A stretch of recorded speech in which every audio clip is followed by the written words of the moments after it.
కళ్యాణ్ లక్ష్మి షాదీ ముబారక్ పథకాలపై తెలంగాణలో రాజకీయ దుమారం కొనసాగుతుంది. ఈ పథకాలకు ప్రభుత్వం ఎత్తివేయాలనేదే లేదని మంత్రి పొన్నం ప్రభాకర్ స్పష్టం చేశారు. పథకాలను తప్పకుండా అమలు చేస్తామన్నారు. కోర్టులో కౌంటర్ ఫైల్ చేయకపోవడంపై విచారణ జరిపిస్తామన్నారు. ఇందులో తప్పు అధికారులదా లేక న్యాయ విభాగానిదా అనేది తేల్చి చర్యలు తీసుకుంటామని మంత్రి హామీ ఇచ్చారు.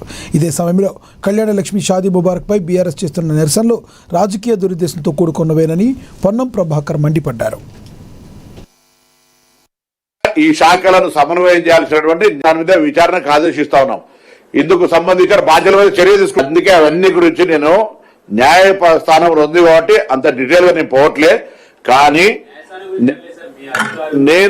నేను ముందు మీకు చెప్పినప్పుడు మీరు చాలా స్పష్టంగా చెప్పిన మా అధికారులు కానీ SC ST BC minority welfare కు సంబంధించిన వాళ్ళు కానీ లేదా న్యాయపరంగా ఈ శాఖలను సమన్వయం చేయాల్సినటువంటి అక్కడ ఉన్నటువంటి బాధ్యులు కానీ ఎవరి లోపం అనేది గౌరవ ప్రభుత్వం తరఫున దాన్ని విచారణ చేసి అందుకు బాధ్యులైన చర్యలు తీసుకుంటామని స్పష్టంగా చెప్తా ఉన్నా.